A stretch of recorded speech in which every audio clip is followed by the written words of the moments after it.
tu dis à Margot d'il y a 3 ans, tu peux faire 100 000 euros par mois avec ton business et tout. Moi qui n'ai pas de business, qui n'ai rien fait, genre jamais de la vie je pourrais y croire, tu vois. Je suis en mode mais n'importe quoi. Tous les gens qui réalisent des choses un peu exceptionnelles, là dans ton cas, exploser en 1 an, c'est parce qu'il y a de l'obsession, quoi. Toutes les problématiques mindset se résolvent de la même manière, c'est passe à l'action, fais des choses, tu vois. Je pense beaucoup, je réfléchis à plein de trucs et j'ai tendance à facilement stresser, angoisser, être pas hyper bien et tout et mal gérer ça. Enfin, je gérais très très mal avant.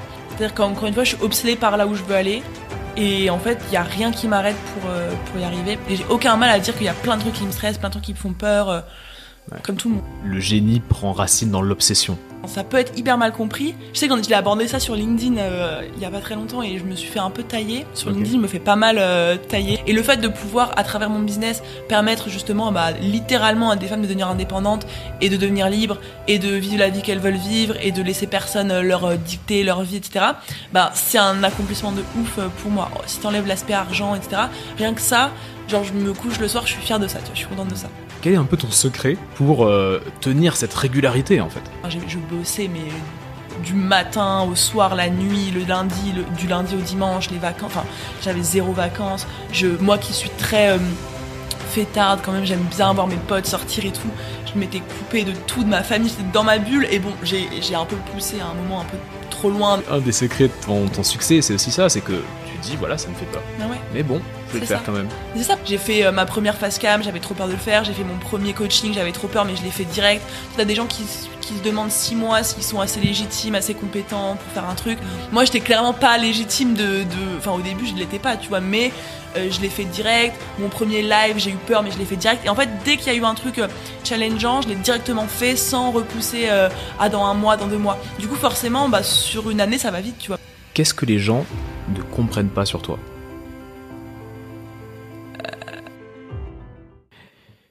Hello à tous, c'est Romain Limois et bienvenue dans un nouvel épisode de Stratège. Aujourd'hui, j'ai la chance d'accueillir Margot Cunego. Alors Margot Cunego, ça fait quelques années en fait qu'on se connaît. Et ce qui est très intéressant, c'est qu'en fait, elle s'est lancée il n'y a pas si longtemps que ça. Elle s'est lancée en janvier 2021, si je me trompe pas. Et puis on avait échangé un petit peu à ce moment-là. Et 1 an s'est passé.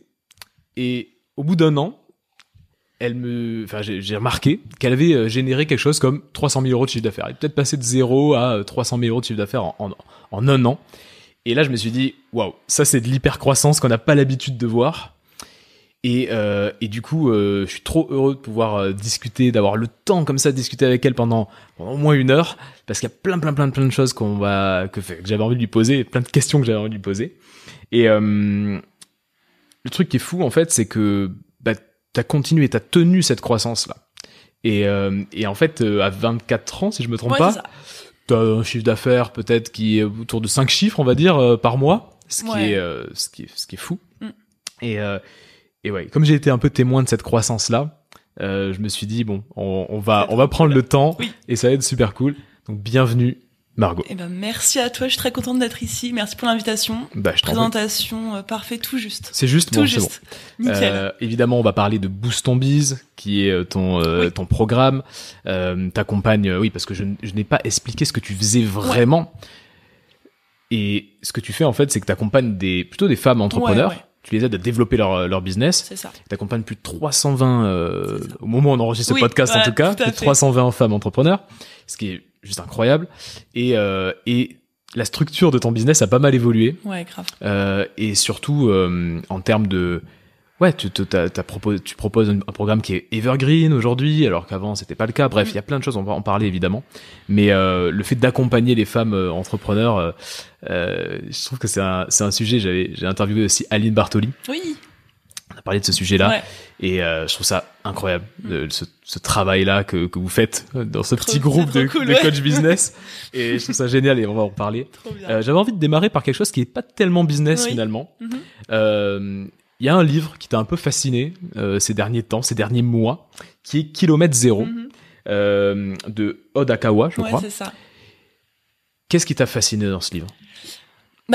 Alors, je pense que genre c'est aussi le livre que j'ai lu à un bon moment, enfin un moment, tu sais, t'as des livres, des fois tu les lis parfaitement à un moment où tu dois les lire, et moi c'est clairement ce qui s'est passé. Je lisais que des livres 100% business, 100% genre pour apprendre des choses, etc.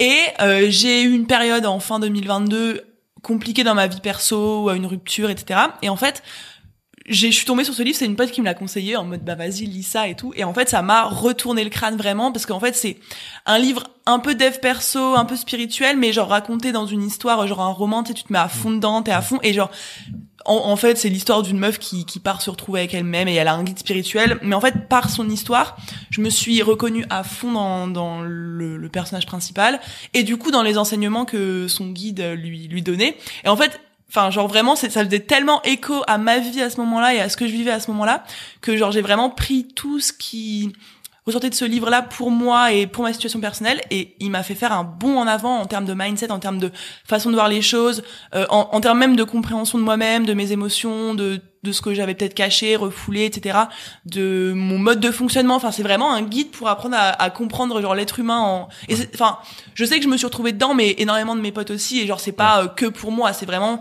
n'importe qui peut s'y retrouver. Ça aborde des problèmes qu'on rencontre tous. C'est un best-seller énorme. Mais c'est ça. Mais moi, vraiment, je me suis dit, mais ce livre, tout le monde, c'est d'utilité publique. Les gens doivent le lire absolument. Absolument. Kilomètre zéro. Mais vraiment, il est incroyable. Est-ce qu'il y a une leçon qui t'a vraiment mis une claque énorme? Ben, franchement, c'est une leçon que je connaissais déjà, mais la notion de responsabilité, encore une fois, et d'à quel point genre tout ce que tu vis, ce que tu ressens, ce que tu entreprends, ce qui t'arrive, tu l'as provoqué et créé d'une manière ou d'une autre, ou du moins même si ça a été créé, provoqué par des circonstances complètement extérieures à toi, ta réaction et ta manière de transformer ce qui t'est arrivé pour avancer, elle t'appartient à 100%.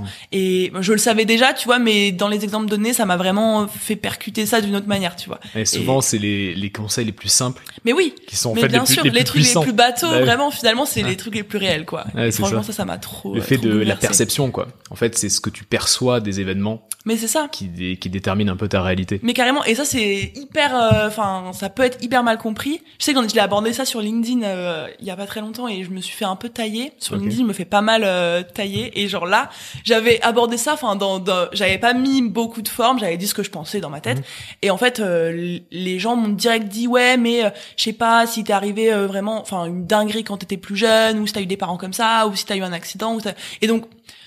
Le truc, c'est que oui, tu maîtrises pas les événements extérieurs, ce qui t'arrive dans ta vie, les choses que les gens font. Par contre, genre, personne d'autre que toi ne maîtrise la réaction que t'as et ce que tu fais après, tu vois. Donc ça, quoi qu'il arrive, ça s'applique à tout le monde, peu importe ce qui se passe, quoi.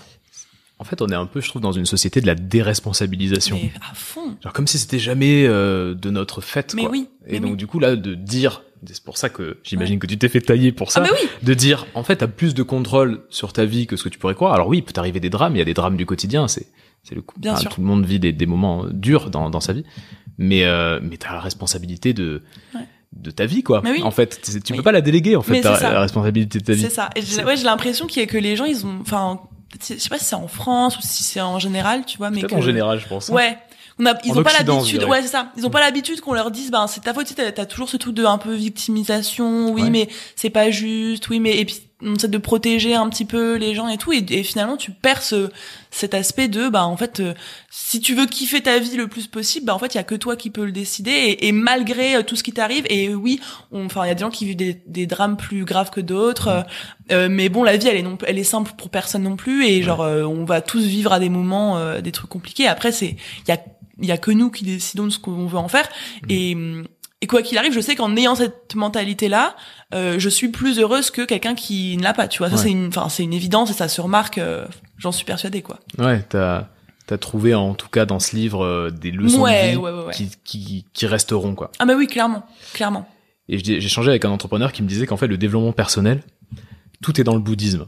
Ouais, bah oui. Et finalement, c'est un peu ça. Hein. Le côté, la responsabilité, l'impermanence des choses, le fait que tout change tout le temps et que c'est comme ça, il faut s'adapter. C'est ça. Mais ce livre, c'est basé sur le bouddhisme, en fait. Le guide spirituel dans ce livre, c'est ça. Donc c'est vraiment autour de ça. Et en vrai, les enseignements, tu les appliques dans ta vie, tu te sens beaucoup plus sereine, beaucoup plus en paix, quoi. Beaucoup moins stressée. Kilomètre zéro. Ouais, à lire. Tu parlais tout à l'heure de LinkedIn. Oui. Alors, quand j'ai préparé ce podcast, je me suis dit, bon, je vais aller regarder un petit peu tous les points de contact que tu peux avoir avec tes clients. Et il se trouve que tu crées énormément de contenu, ce qui est génial, ce qui est rare à vrai dire à ce niveau-là. Mais quand je dis énormément de contenu, pour les personnes qui nous écoutent et qui n'ont pas eu affaire encore à ce contenu-là, il y a un podcast, il y a des vlogs, il y a des articles sur LinkedIn, il y a une omniprésence sur Instagram, ce qui est quand même assez génial. Et ce qui m'a frappé, au-delà du nombre, enfin de la quantité de contenu, c'est finalement ta régularité. T'as toujours créé du contenu en grande quantité. Et même j'ai l'impression que la courbe est exponentielle. De plus en plus, là, j'ai jamais créé autant. T'as jamais créé autant. Et comment tu fais? Quel est un peu ton secret pour tenir cette régularité en fait? Bah alors déjà je kiffe ça. Je pense que c'est hyper important. Genre je crée du contenu de la manière dont j'aime le faire, tu vois. C'est-à-dire que ce que je préfère dans mon taf, dans ma vie, dans mon business, c'est créer du contenu. Donc forcément ça aide. Quand t'es sur un truc que tu kiffes faire, c'est beaucoup plus simple d'être discipliné. Tu vois, c'est beaucoup plus facile. Ouais, bien sûr. Donc il y a ça déjà qui joue beaucoup. Et en fait après en fait, vu que mon business il repose sur mon contenu, en fait le lien avec mon audience, le contenu que je crée, tout repose là-dessus. Je fais pas de pub, enfin tout est sur mon contenu. Donc en fait, j'ai pas le choix que de créer du contenu. Et en fait, c'est même pas un truc que je me dis genre OK, il faut que je reste régulière, c'est une évidence. Genre c'est juste je dois faire du contenu pour que mon business fonctionne. Donc je fais du contenu. En général, là j'ai accéléré le rythme de contenu, mais sinon début de semaine, je sais que je dois faire 3 posts LinkedIn, 3 posts Insta, 2 mails, un podcast, une vidéo YouTube par exemple. Ce qui paraît normal pour toi, mais ce qui est devenu normal vraiment. Mais là maintenant je fais un post par jour sur Insta, un post par jour sur LinkedIn, un mail tous les 2 jours. Enfin je fais vraiment beaucoup de contenu. Okay. Et en fait l'important c'est d'être organisé aussi, tu vois. C'est que je sais que moi je fais pas trop de batching, tu vois. J'ai un peu du mal avec le fait de faire beaucoup de contenu d'un coup. Genre en fait par exemple il y a une journée où je vais préparer 2 jours de contenu, tu vois. Je vais faire 2 reels, 2 posts LinkedIn, un mail, et voilà, je fais ça tous les 2 jours, et en fait, c'est intégré dans mon quotidien. Et une fois que tu le fais depuis 2 ans et demi, c'est plus une question de discipline ou de régularité, c'est ancré dans ma vie largement, quoi. La question qu'on se pose peut-être quand on écoute ce que tu viens de dire, c'est comment tu fais pour trouver des sujets, des idées ce que tu vas raconter dans ton contenu. Parce que l'organisation, tu l'as, t'as trouvé une organisation qui te convient. Oui. Mais il faut raconter des choses intéressantes, il faut accrocher ton audience, il faut... Bah alors je pense que moi j'utilise grave mes expériences et ce que je vis même au quotidien. Tu vois, c'est-à-dire que par exemple je vais avoir une discussion avec quelqu'un, je vais me dire ah tiens genre ça pourrait faire un bon contenu. Je vais voir un TikTok, je vais me dire ah tiens ça j'aimerais bien partager mon avis là-dessus. En fait j'ai une note sur mon iPhone avec idée de contenu, et genre t'as toujours minimum 20 posts que j'ai pas encore fait, tu vois. Et du coup à force, dès que j'ai un truc où je me dis ah tiens ça je pourrais le partager, ça intéresserait quelqu'un, ou genre je sais pas, par exemple je fais un live avec mes clientes, t'en as une qui me pose une question, je me dis ah tiens genre ça je vais en faire un contenu, tu vois. Et en fait j'ai plein d'idées qui me viennent comme ça par rapport vraiment à ce que je fais dans mes journées. J'ai une discussion avec un pote, j'écoute un podcast, je regarde un TikTok, moi je réfléchis énormément. Donc là je suis dans mon lit le soir, je te disais je dors pas hyper bien, alors j'ai du mal à m'endormir, j'ai plein de trucs qui me viennent. Le soir je pense à fond. Mais en fait ça, je me dis pas genre allez je cherche des idées, mais genre je pense tellement à plein de trucs que genre le soir je sors tout le temps mon téléphone pour écrire des idées de contenu. Parce que ça en fait cette petite habitude qui est vraiment pour toi habituel, quoi, on va dire, qu'il est devenu, de noter des idées tous les jours, tout le temps, t'es en train de noter des idées. Il y a pas un jour quasiment où tu notes pas quelque chose dans ta petite liste sur ton téléphone. Non, carrément. Et ensuite tu vas piocher dans ces idées-là et tu crées ton contenu autour de ça. Genre par exemple, tu vois, après ce podcast, je vais aller marcher, je vais me dire ah putain c'était cool quand on a parlé de ça, bah vas-y tiens je vais me le noter, je l'aborderai d'une autre manière. Ça on a parlé aussi de ça, c'était cool. Et en fait tu sais le soir genre je revois tout le temps ma journée, je repense à plein de trucs, ça aide aussi, enfin ça a des côtés chiants de beaucoup penser, mais ça a des côtés cool aussi. Du coup je refais ma journée, je refais mes discussions, je refais un peu ce que j'ai vu, et du coup j'ai tout le temps plein de trucs qui me viennent. Et du coup vraiment l'habitude de dès que j'ai une idée que je pourrais aborder, je la note direct. Ça fait que j'ai toujours une base de 20-30 idées que j'ai pas encore abordées, quoi. Puis après tu recycles. T'as des créateurs de contenu qui t'ont inspiré ou qui t'ont un peu mis le pied à l'étrier, ou t'as créé un peu ton petit système en vrai moi je seule. fais j'ai fait principalement toute seule. C'est que juste en fait je pense que c'est aussi naturel pour moi de partager, j'aime bien ça, tu vois. Donc naturellement je l'ai fait, et moi j'ai le truc inverse, justement, c'est que je suis très peu de gens attentivement. Tu vois, genre, je fais très peu de veille, je regarde très peu ce que font mes concurrents, je sais même pas trop ce qu'ils font et tout, et du coup, je suis grave dans ma bulle. Et ce qui fait que je m'inspire, enfin genre j'allais dire je m'inspire toute seule, c'est pas prétentieusement, mais genre en mode j'ai mes idées, je les tourne de la manière dont j'ai envie de les tourner, et je suis pas forcément influencée par mes concurrents, par ce qui se fait sur Instagram, ce qui se fait sur LinkedIn, les règles un peu de contenu qu'on a. En fait, tu consommes pas tellement de contenu d'autres entrepreneurs. Non. Tu vois, si je vais aimer par exemple les podcasts ou les trucs longs, les vidéos longues, mais par contre LinkedIn, Insta, qui sont les plateformes où je poste tous les jours, je regarde rien du tout de ce que font les gens. Tu consommes pas. Ouais, c'est ça. Wow. Et ouais, c'est comme ça, genre je suis pas biaisée. Je le faisais avant, tu vois, mais en fait je me disais elle a fait ça a bien marché pour elle, vas-y, je vais essayer de reproduire et tout. Et en fait là maintenant, depuis que j'ai arrêté ça et que vraiment je regarde pas les stories, je regarde pas les posts, je fais du meilleur contenu, quoi. Ça sort de ma tête. Tu vois, c'est Leila Hormozi, la femme de Alex Hormozi, qui disait qu'en fait, on lui posait la question, comment vous faites pour faire, votre petit couple là, comment vous faites pour créer un contenu si original, si impactant? Et en fait, elle disait exactement ce que t'as dit toi, c'est-à-dire, je ne consomme pas de contenu. Que je réfléchis et je me dis, ça pourrait être intéressant, voilà ce que j'ai vécu, et donc du coup ça crée quelque chose qui n'est pas dans l'air du temps forcément, qui est un peu à part parce que axé sur une compréhension personnelle de sa propre vie, quoi. C'est ça, c'est unique et ça part de toi, et du coup c'est ton contenu, les gens s'identifient à toi, tu crées des liens avec ton audience. Enfin moi c'est exactement ce que je fais, et sans même y penser, c'est juste que je suis dans ma bulle et je partage comme j'ai envie de partager, quoi. Trop intéressant. Je pense que c'est pour ça que donc, ça marche. À noter, moins on consomme, plus on crée du contenu original. C'est ça. Du contenu qui te ressemble, quoi. Ouais. Et puis au début, si t'as peur, au début, je consommais grave du contenu parce que j'étais pas à l'aise. Mais une fois que t'as fait des contenus, que tu vois que ça prend un petit peu, essayer de plus en plus de produire ton contenu qui s'inspire pas des autres à 100%, quoi. Tu vois, moi, je me dis que le contenu qui est un peu how to, finalement, on fait vite le tour. Mais grave. C'est toujours la même chose, grosso modo. Mais oui, et du coup, c'est pour ça que moi, j'aime bien les interviews, justement, parce que tu découvres des histoires, il y a quelque chose d'inspirant.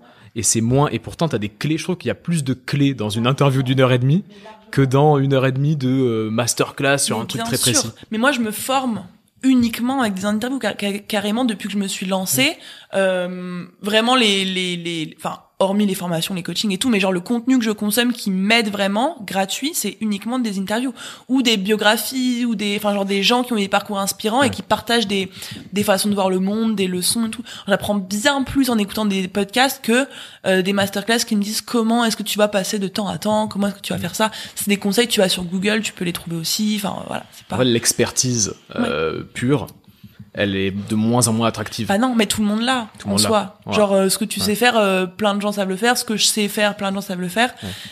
Mais du coup, ce qui fait la différence maintenant, c'est ton personal branding et ton contenu à toi, quoi. T'as vu ta vision singulière, en fait, sur un sujet que tout le monde a, sur un sujet ordinaire, quelque part. Mais t'as une vision unique. Et c'est ça que les gens recherchent, finalement. Et justement, on va revenir un peu sur le début, parce que si j'ai bien compris, tu t'es lancé plutôt autour d'Instagram, sur coach Instagram un peu. T'étais un peu coach Insta. J'étais un peu perdu, mais oui, voilà, c'est ça. C'était un peu l'idée, quoi. C'est ça. Peut-être que c'est comme ça que tu te définissais, ou CM, peut-être. Alors, j'ai commencé CM, mais j'ai eu un contrat, ça m'a direct saoulé. Ouais. Donc après, je me suis dit, ce que je faisais pour les gens, je vais leur apprendre par visio plutôt que le faire pour eux, quoi. Okay. Donc oui, c'était un peu coach Insta, en gros, à l'époque. À quel moment t'as switché vers du coaching plus business où les gens te demandaient peut-être pour développer leur offre, leur marketing? C'est ça. En fait, c'est venu plutôt de la demande que j'ai eue de mes clientes que moi qui me suis dit, ok, maintenant je me mets sur le business, parce qu'en fait, moi, du coup, quand je faisais du coaching purement Insta, ça a bien décollé direct. Ouais. Et du coup, vu que mon business à moi a bien décollé, forcément, les gens qui venaient me voir, c'était aussi en mode, comment tu fais pour vendre, comment tu fais pour créer une offre comme ça, comment tu fais que ça t'arrive. Et mes clientes me posaient de plus en plus de questions comme ça. Ouais. C'est là que je me suis dit, en fait, ça fait plus sens pour moi. Puis même, je suis beaucoup plus intéressée par le côté business que le côté Instagram. Enfin, tu vois, en soi, Instagram, pour moi, c'est pas la plateforme qui me fait kiffer, c'est vraiment le c'est ça, c'est le marketing, la psychologie, le business derrière qui m'intéresse vraiment plutôt que apprendre l'algorithme Instagram. Ça m'intéresse pas du tout. Il y en a qui le font très bien, mais moi, ça m'intéresse pas du tout. Et du coup, t'as eu ce côté, ok, j'aide un peu plus, j'élargis un peu mon champ de compétences, je commence à aider un peu plus des entrepreneurs à développer leur business. Et rapidement, tu t'es mise dans une dynamique un peu plus de groupe, si j'ai bien compris, ouais, moins individuelle. C'est ça. Bah, en fait, j'avais beaucoup de clientes. Il y a eu une période où j'avais genre 12 one-one par semaine. Du coup, ça me faisait 12 heures de visio. Enfin, 12 heures, ça dépassait plus souvent les 1 heure. Donc, en fait, je passais ma vie en visio. Et, moi, être en visio avec quelqu'un, j'aime bien, mais c'est pas ce qui va me procurer le plus d'énergie, tu vois, être en one-one avec quelqu'un. Et du coup, j'adore le faire et je le fais encore avec mes one-one. J'ai quelques filles en one-one, mais tu vois, on se parle beaucoup plus sur WhatsApp plutôt que des visio. Ouais. Et en fait, le truc de 1 heure par semaine, à la même heure, machin, ça me bouffait mon énergie. Et du coup, et puis surtout, je pouvais plus développer mon chiffre d'affaires. J'avais atteint largement ce que je pouvais prendre dans une semaine. Et du coup, je me suis dit, c'était purement financier. Pourquoi j'ai lancé un groupe de base? C'était en mode, je peux plus gagner plus d'argent, trouver plus de clients. Donc, je vais regrouper les gens dans un groupe. En fait, j'avais pas idée que j'allais préférer largement le groupe que le one-one. Au début, je me suis juste dit, ça va m'augmenter mon chiffre d'affaires. Ouais. Et en fait, finalement, j'ai beaucoup plus kiffé ça. Donc, ensuite, je suis restée beaucoup plus sur le modèle là, quoi. Et Boost ton Biz, qui est aujourd'hui, en fait, ta seule offre, quasiment ta seule offre. Comment t'es arrivé à cette offre-là? Qu'est-ce que tu t'es dit? Ça répondait à quel besoin? En fait, c'était de la même manière que quand je suis passée du one-one au groupe, je me suis dit, premièrement, les coachings de groupe, c'est bien, mais toi, j'en avais déjà fait 3, 4, voire même 5 que j'avais lancé. Et, pareil, tu peux pas prendre beaucoup de personnes. T'es quand même limité, tu peux pas prendre 10 groupes en même temps. T'as un groupe sur 3 mois, après t'en refais un. Enfin, j'ai enchaîné les groupes comme ça. Et je me suis dit, j'avais le même problème. Genre, je pouvais pas avoir plus de clients. Je pouvais pas, accompagner plus de gens, toucher plus de personnes, gagner plus d'argent, etc. Du coup, je me suis dit, il faut que je trouve un système où vraiment, je peux avoir 10 personnes comme je peux en avoir 1000 et entre guillemets, ça peut fonctionner de la même manière, tu vois. Scalable, quoi. Ouais, c'est ça. Et du coup, c'est de là que j'ai pensé tout le programme Boost ton Biz. J'ai fait une première version de test en mode lancement où j'ai pris un petit groupe de 12, je crois qu'on était. Et en fait, de là, je me suis dit, ok, après, j'ai construit mon programme avec les vidéos, l'aspect coaching que j'ai bien amélioré entre temps, on pourra en discuter, mais là, maintenant, on a toute une équipe qui accompagne les clientes et tout. Mais de base, c'était, juste, que ma présence, elle soit plus, obligatoire, entre guillemets, et que je puisse, avoir genre 1000 clientes dans 1 an et que ça tourne de la même manière, quoi. Ouais. Et que le suivi perde pas, que la qualité baisse pas, c'est hyper important pour moi et c'est mon plus gros challenge, en vrai, en ce moment. Parce que là, aujourd'hui, c'est 320 à peu près, c'est ça. À la 26, louche. Là. 26 au moment où on enregistre ce podcast. 326 clientes. Ouais. Qu'est-ce qu'elles viennent chercher chez toi? Principalement, je dirais, un peu mon énergie, je dirais. L'énergie Boost ton Biz. C'est-à-dire que moi, les gens viennent me chercher et me suivent aujourd'hui parce que j'ai une énergie qui est un peu communicative. Je passe beaucoup à l'action. Du coup, je donne l'exemple à ce niveau-là. Du coup, les gens sont motivés, etc. C'est principalement ce que les gens viennent chercher chez moi. Et du coup, j'ai réussi à insuffler un peu cette énergie dans le programme Boost ton Biz. J'ai recruté des personnes qui sont comme ça aussi. C'est vraiment une énergie qui est... en fait, tu viens dans Boost ton Biz parce que t'as envie d'être motivé, de passer à l'action, d'être entouré, d'être reboosté, d'être porté par l'énergie commune, etc. Et du coup, c'est principalement ça qu'elles viennent chercher. Bon, après, évidemment, il y a les compétences, le contenu concret, l'accompagnement, etc. Mais le truc, je pense qu'elles viennent chercher, c'est vraiment être reboosté et être porté par une énergie au quotidien, quoi. Parce que c'est souvent ce qui manque aux gens. Ouais, c'est souvent le côté chaque jour. C'est ça. Faut avancer. C'est ça. Quand t'es solopreneur. C'est chaud. C'est dur. C'est chaud. En fait, du coup, ce que je disais tout à l'heure, en introduisant un petit peu ton aventure, c'est que t'as vraiment connu une croissance énorme en l'espace de, par rapport à une solopreneur, c'est énorme en réalité, en l'espace d'1 an. Ouais. Et je me souviens bien quand c'était appelé à ce moment-là, et je t'avais dit, mais qu'est-ce qui s'est passé en fait en 1 an? Du coup, publiquement, je vais te reposer la question. Oui. Tu passes de 0 quasiment à 300 000 euros de chiffre d'affaires dans l'année 2021, je crois. C'est ça, 2021, ouais. Qu'est-ce qui s'est passé? Mais en vrai, c'est hyper... évidemment, jamais je n'aurais imaginé... je pense que, en vrai, il y a eu une partie de chance. Je vais pas... je pense que j'ai beaucoup travaillé, j'ai fait les bons choix, je suis passée à l'action à fond et tout. Après, je pense que je suis aussi arrivée au bon endroit au bon moment. J'ai eu la chance ce qui est une chance de trouver directement ce que j'aimais faire, tu vois. Genre en soi, il y a plein de gens qui lancent des business et qui kiffent pas ce qu'ils font, qui sont pas exactement au bon endroit, qui pensent l'être et finalement non.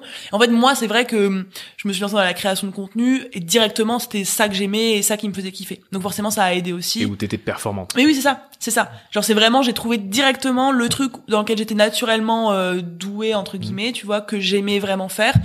Et du coup, forcément, ça a eu un impact. Après.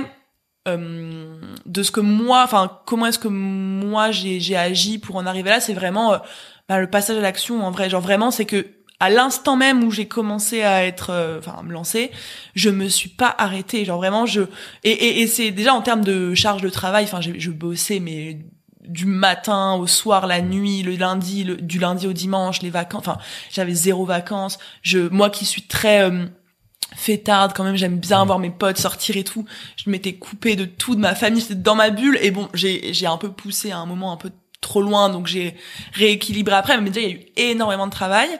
J'ai beaucoup investi aussi, ce qu'on me disait, j'ai beaucoup investi sur moi, et je suis passée à l'action, et en fait tu vois, t'as passé à l'action et faire des trucs assez simples, enfin tu sais, voilà, passer à l'action, et t'as vraiment faire des choses limite tous les jours qui te mettent dans un inconfort de ouf, mais que tu fais quand même. Et c'est ça qui m'a fait progresser, c'est que j'ai fait ma première face cam, j'avais trop peur de le faire, j'ai fait mon premier coaching, j'avais trop peur, mais je l'ai fait direct. T'as des gens qui se demandent 6 mois s'ils sont assez légitimes, assez compétents pour faire un truc. Moi, j'étais clairement pas légitime au début, je l'étais pas, tu vois, mais je l'ai fait direct. Mon premier live, j'ai eu peur, mais je l'ai fait direct. Et en fait, dès qu'il y a eu un truc challengeant, je l'ai directement fait sans repousser dans 1 mois, dans 2 mois. Du coup, forcément, sur une année, ça va vite, tu vois, parce que et ça, c'est un truc que j'ai naturellement aussi, tu vois. J'ai demandé comment t'expliques ça, parce que c'est un peu ce que il y a un mec qui s'appelle Steven Pressfield qui a écrit un livre qui s'appelle The Art of War. The War of Art, bref, Steven Pressfield.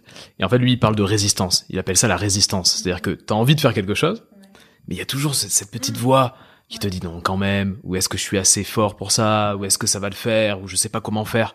Et toi, j'ai l'impression que cette notion de résistance, tu l'as à un niveau extrêmement bas. C'est-à-dire que tu te dis ça me fait peur, mais j'y vais. C'est ça. Et surtout, tu t'arrêtes pas. C'est ça. Tu t'es pas arrêté en un an. Non, ouais, c'est ça. C'est que jusqu'à maintenant. Ouais. Non, clairement. Mais donc déjà, pour le truc de, en fait, je sais que j'ai moins ces voix dans la tête. Enfin, en fait, tu vois, j'ai peur, mais je me dis genre j'ai plus peur de rien faire et de regretter que de faire et de me foirer, tu vois. Et souvent, les gens qui passent pas à l'action, c'est parce qu'ils ont, genre en gros, ils ont peur de se foirer, tu vois, ou peur de ce que les gens vont dire et tout. Et en fait, genre moi je me dis toujours, il y a pas, enfin quoi qu'il arrive, il y aura pas mort d'homme. Genre même si je me foire, même si là j'ai fait ma première conférence en présentiel là il y a 1 mois, un truc comme ça. J'avais hyper peur. Genre vraiment pour le coup le présentiel, moi c'est un truc qui m'a toujours traumatisé à l'école et tout. C'est vraiment parler devant des gens, c'est pas du tout un truc simple pour moi. J'avais refusé plusieurs fois d'aller faire des conférences et tout.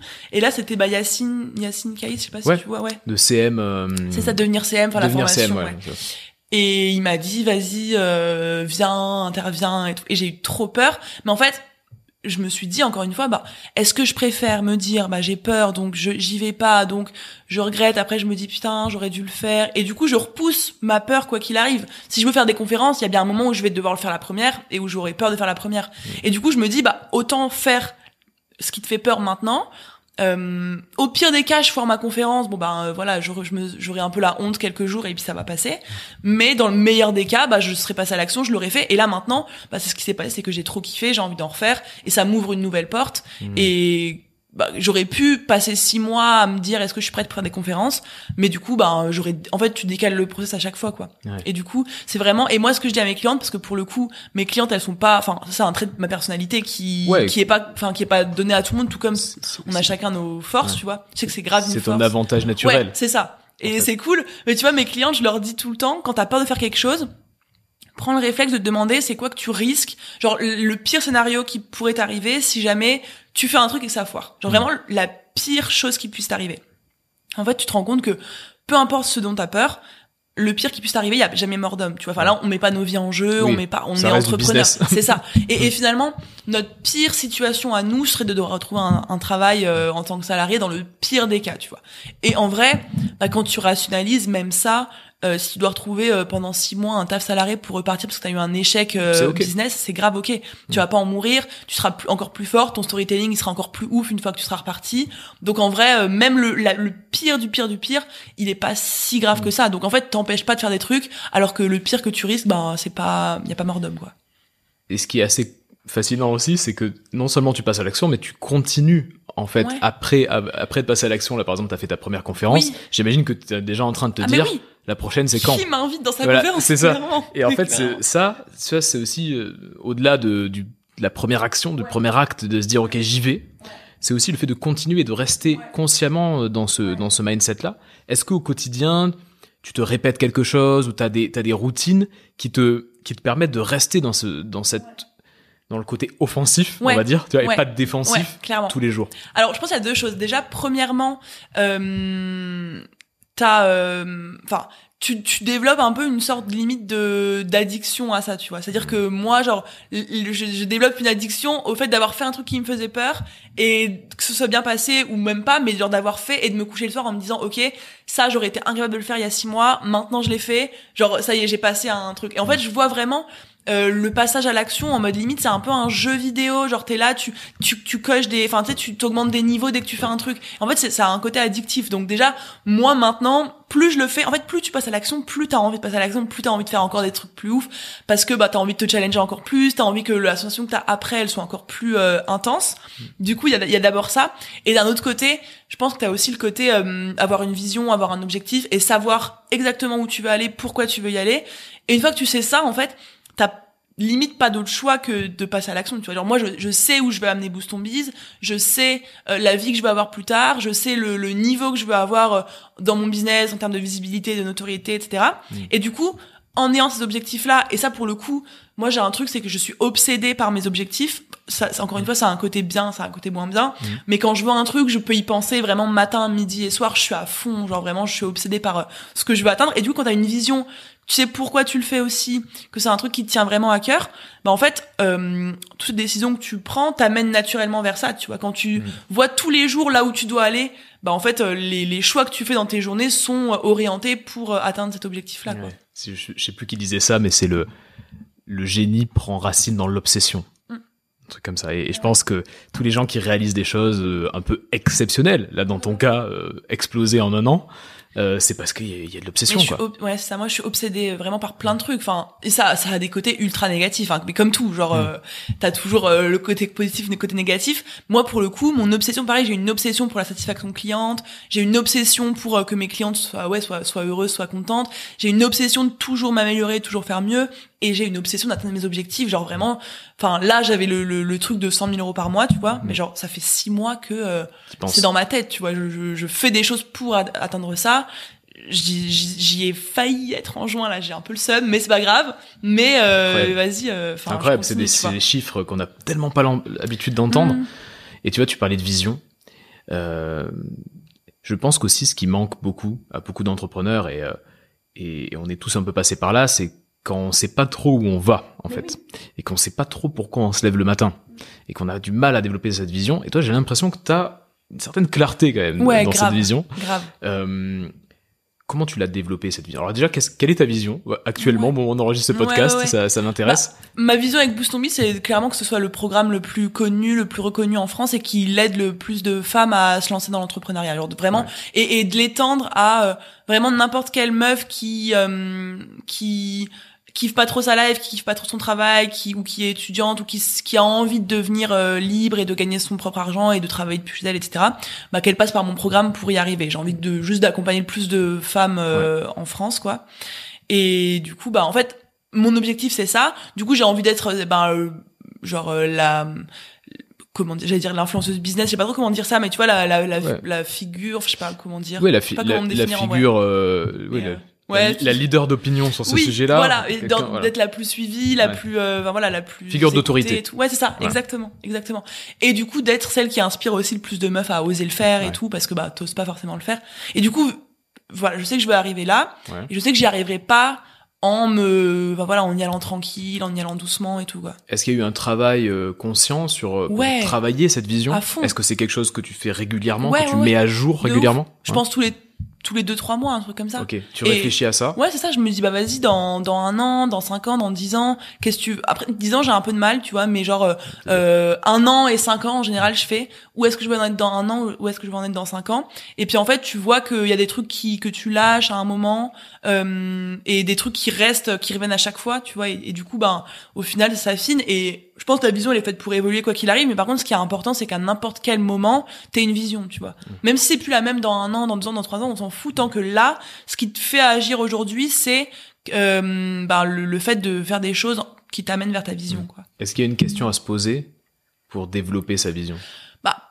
Non, je pense que c'est aussi un travail, parce qu'en vrai, quand t'as pas l'habitude de le faire, tu sais, tu te sens pas forcément capable d'accomplir des trucs de ouf, tu vois. Enfin, je pense que tout le monde en est capable si tu débloques les bons trucs dans ta tête, etc. Mais quand t'as, entre guillemets, rien fait d'exceptionnel dans ta vie, etc., comme c'était grave mon cas au début, bah, t'as du mal à te dire, bah, je peux être cette personne-là, je peux... Et du coup, ça demande déjà de déconstruire un peu, enfin, de t'enlever les barrières que tu te mets à toi-même, tu vois. Ouais. Enfin, tu dis à Margot d'il y a 3 ans, tu peux faire 100 000 euros par mois avec ton business et tout. Moi qui ai pas de business, qui ai rien fait, bah, genre, jamais de la vie je pourrais y croire, tu vois. Ouais. Je suis en mode, mais n'importe quoi. Mais sauf que, de se poser la question au début, genre, ah bah, ça se trouve, Margot, dans 1 an, elle pourra vivre de son activité et gagner de l'argent par elle-même. Et bah, du coup, déjà, ça, c'est une vision de ouf au début. Et en fait, c'est vraiment par rapport à où t'es aujourd'hui, de t'imaginer, genre, le plus ouf que tu puisses faire par rapport à où t'es aujourd'hui. Ouais, et en fait, tu vois que t'es largement capable de faire la première chose que tu te dis, genre, dans 1 an, je vais être là. En fait, souvent, tu te sous-estimes, tu peux faire beaucoup plus. Et en fait, en actualisant ça régulièrement, tu t'enlèves des barrières, parce que tu te dis, vas-y, je me suis noté cet objectif-là, dans 1 an. Ça fait 3 mois, je l'ai déjà atteint. Bon, en fait, je peux faire beaucoup plus. En fait, plus tu te libères et que tu t'enlèves des barrières, plus ta vision, elle peut être ouf, et elle peut vraiment correspondre à ce que tu veux au fond de toi, quoi. L'update de la vision. Mais quoi. c'est ça, mais c'est hyper important. Actualiser sa vision. Mais oui. Et je sais que, là, ça se trouve, si on suit cette théorie qui marche depuis le début, c'est que ce que je m'imagine capable de faire dans 5 ans, c'est de le faire en 2 ans, parce que je suis drivée par le truc. Parce que tu vois, tu dis un truc intéressant, c'est que le fait de se sentir capable. En fait, le mindset, c'est ça. Ah, mais oui. Le mindset, Mais c'est c'est se ça. sentir capable de faire un truc et de voir les opportunités, les saisir dans un certain cas, mais se sentir capable d'aller à tel endroit.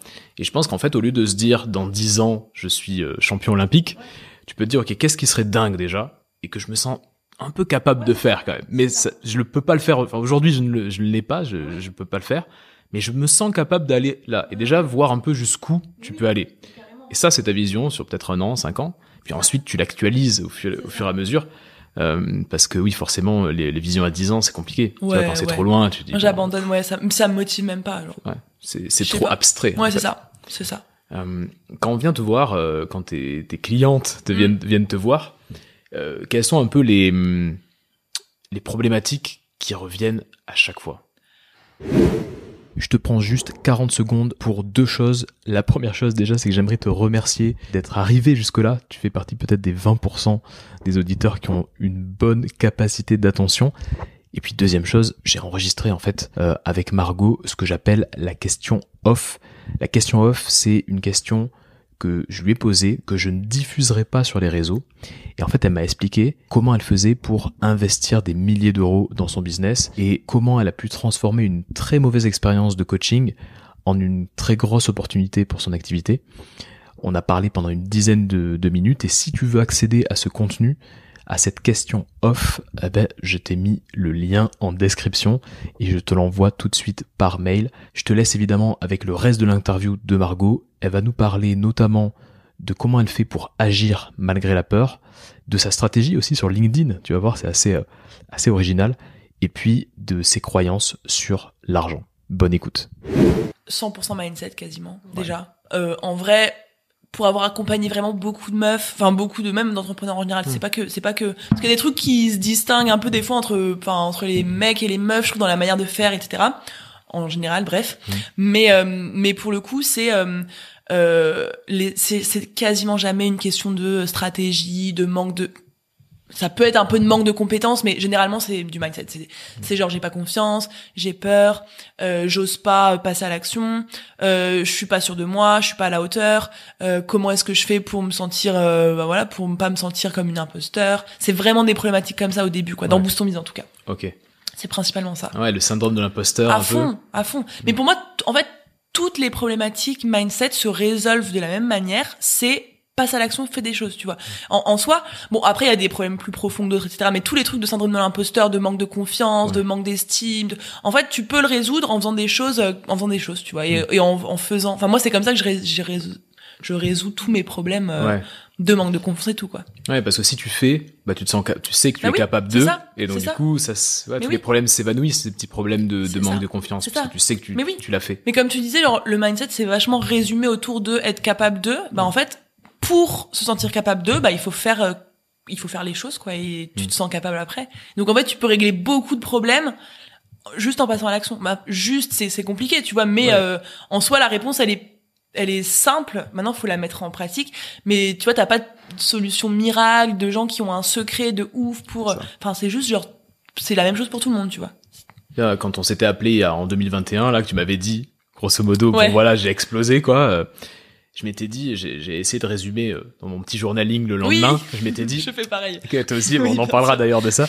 Mais je m'étais dit, ok, si tu devais résumer en quelques mots le pourquoi, j'ai l'impression que c'est le focus, c'est-à-dire, je sais où je vais, je sais ce que je veux développer, je sais à qui je parle, et le passage à l'action. Ouais, bah j'aurais clairement résumé ça comme ça. Ouais. C'est-à-dire qu'encore une fois, je suis obsédée par là où je veux aller. Et en fait, il y a rien qui m'arrête pour y arriver, même pas mes peurs, même pas. J'ai peur comme tout le monde, hein, mais en fait, c'est encore comme je disais tout à l'heure, c'est plus important pour moi de faire ce qui me fait peur plutôt que de regretter de pas l'avoir fait parce que j'avais peur. Et en regardant tes vlogs, je me disais, est-ce que c'est un personnage qu'elle joue de il faut y aller, il faut passer à l'action. Mais en regardant tes vlogs vraiment attentivement, en consommant pas mal de contenu, pas mal d'heures de contenu à vrai dire, je me suis dit, en fait, vraiment, tu partages tes peurs. Tu te dis, j'ai rencontré telle personne qui est hyper connue dans l'industrie et ça me fait flipper. Mais oui. Du coup, tu dis, voilà, je vais y aller là, mais ça me fait un peu peur. Je suis pas forcément à l'aise quand il y a 50 000 personnes devant moi. Carrément. Et en fait, je pense que un des secrets de ton succès, c'est aussi ça, c'est que tu dis, voilà, ça me fait peur. Mais bon, je vais le faire quand même. Mais c'est ça, parce que en fait, encore une fois, moi, je veux que les gens s'identifient à moi et je suis absolument comme tout le monde. Et genre là, quand j'avais ma conférence, je t'ai dit, pendant une semaine, je mettais des stories, genre là, j'ai trop peur. Le jour J, j'étais en mode putain, ça y est, j'ai passé sur scène. Mais si je partage vraiment ça avec ma communauté, c'est aussi pour ça que j'ai un lien comme ça avec elle. Mais en fait, c'est pas genre Margot, elle a peur de rien et elle arrive enfin genre voilà, elle est surhumaine, un truc comme ça. C'est juste genre elle est exactement comme moi, mais elle fait les choses même quand elle a peur, quoi. Et j'ai aucun mal à dire qu'il y a plein de trucs qui me stressent, plein de trucs qui me font peur, comme tout le monde, quoi. Ouais, tu le dis. Au début, je me suis dit, est-ce que non, en fait, c'est réellement tu le dis, quoi. Vraiment, oui. C'est un truc de fou. Forcément, hyper croissance, ça vient avec plein d'avantages, notamment financiers. Ça vient aussi avec plein de pas de forcément de désavantages, mais en tout cas d'éléments qui existaient pas avant. Et notamment, je pense à un, surtout pour pas mal de gens qui nous écoutent entendent ces chiffres-là et se disent mais 100 000 euros par mois, rien que par an déjà, c'est exceptionnel. Et par mois, donc pour beaucoup, en plus c'est notre culture française, l'argent et des grosses sommes comme ça peut être quelque chose d'un peu vertigineux.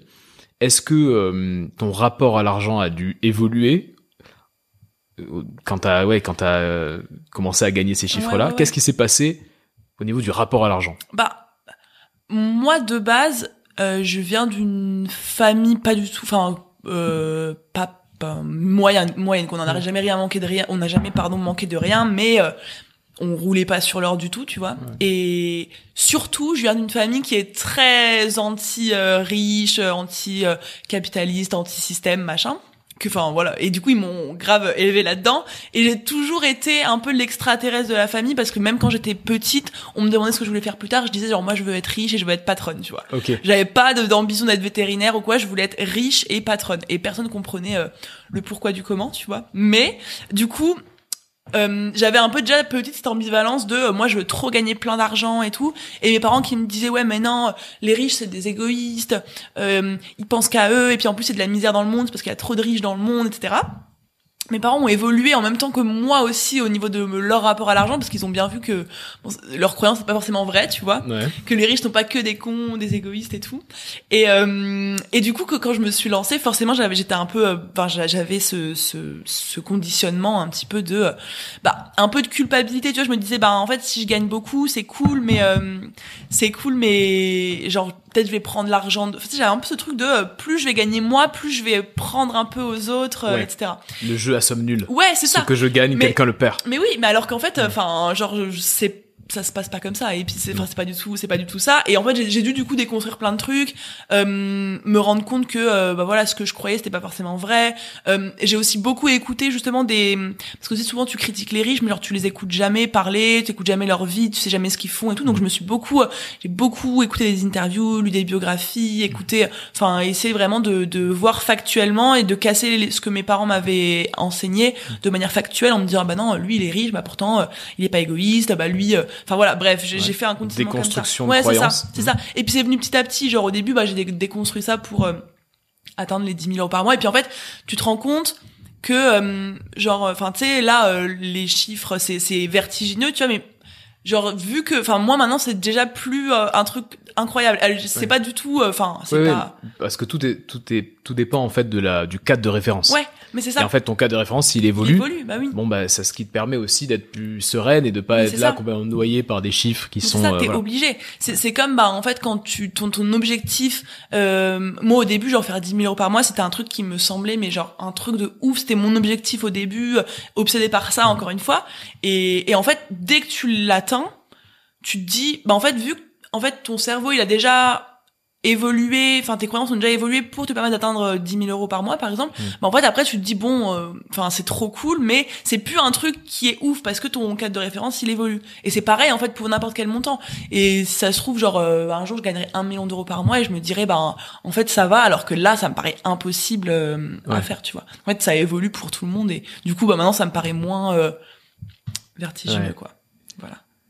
Qu'est-ce que tu conseillerais aux gens qui sont un peu bloqués par ça? Parce que j'ai l'impression qu'il y a vraiment un blocage sur l'argent. On a tendance à diaboliser un peu dans notre culture et il y a des gens qui sont mal à l'aise avec ça, vraiment. Et moi, je me dis toujours que quand on est entrepreneur, il faut réussir à avoir un rapport à l'argent assez sain. Parce que sinon, c'est compliqué. Rien que le fait de vendre, c'est compliqué. Le fait de rentrer de l'argent. Quand on a l'impression de prendre à quelqu'un quand on vend, c'est dur de développer son business. Et je me rends compte, en ayant croisé beaucoup d'entrepreneurs, que beaucoup d'entrepreneurs qui ont des gros problèmes avec l'argent, avec le rapport à l'argent, ont du mal à rentrer beaucoup de chiffre d'affaires. Ah, mais c'est ça. Pour moi, c'est genre tes croyances qui déterminent littéralement ta vie, quoi. Donc si tes croyances c'est les riches sont comme ci, les riches sont comme ça, et que tu veux devenir riche, ça marchera pas. Tu vas être obligé de le déconstruire. Et moi, la technique que j'ai le plus utilisée, c'est vraiment genre de me prouver factuellement à mon cerveau que c'est pas la vérité ce que je crois. Tu vois, c'est vraiment, par exemple, de me prouver à moi-même que les riches sont pas forcément égoïstes, qu'il y a des riches égoïstes, mais qu'il y a des riches très généreux. Par exemple, moi, c'était vachement ça. Mes parents, genre les riches sont égoïstes, machin. Forcément, si tu penses ça, t'as pas envie d'être égoïste, t'as pas envie que tes parents te considèrent comme égoïste. Du coup, même si t'as envie de l'être, tu vas avoir des freins, tu vas pas faire des choses, ton cerveau va t'empêcher de faire certaines choses pour pas devenir ce que tes parents détestent, logiquement. Et du coup, t'es obligé déjà, premièrement, de te rendre compte de c'est quoi les croyances qui te bloquent.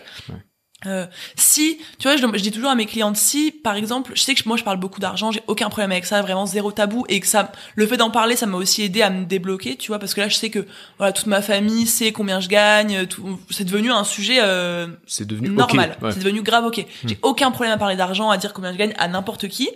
Et du coup, quand je dis à mes clientes, si par exemple tu m'entends parler d'argent et t'es un peu en mode ça te titille, ça te gêne, ça t'agace, je dis un truc ça te saoule, ou même tu ressens des trucs un peu par rapport à ça, genre sais qu'il y a quelque chose qui freine. Et en fait, quand t'as une croyance qui te bloque, moi j'ai appris à m'observer. Je pense que c'est aussi ça beaucoup que je fais en dev perso, c'est vraiment m'observer et regarder comment je réagis physiquement à certaines choses, tu vois. Et en fait, si t'as des croyances qui te bloquent ou quoi, tu t'as un ressenti physique, faut juste apprendre à le vérifier, être attentive à ça, quoi.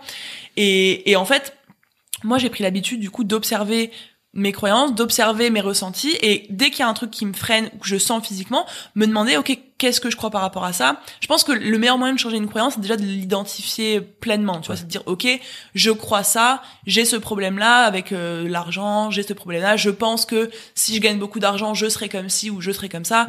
Mes parents m'ont dit que ci que ça. Et une fois que tu l'identifies, en fait, genre le plus gros du taf est fait, je pense, et il s'agit de juste re-switcher ton cerveau différemment et te dire voilà, il y a ça qui factuellement montre que c'est pas forcément des vrai. Contre-exemples en fait. Ouais, ça, des contre-exemples. Moi, j'ai vachement marché par ça. Je sais qu'il y a plein de gens qui marchent par exemple l'écriture d'une nouvelle phrase, enfin d'une nouvelle croyance. Je pense ça peut marcher aussi, mais moi c'est vraiment le contre-exemple qui m'a le plus aidé, quoi.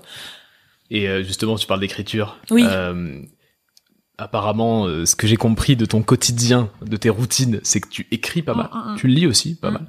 Tu lis, tu écris. Ouais. Comment tu l'intègres dans ta journée? Qu'est-ce que t'écris? Enfin, comment ça impacte ton quotidien? Ouais.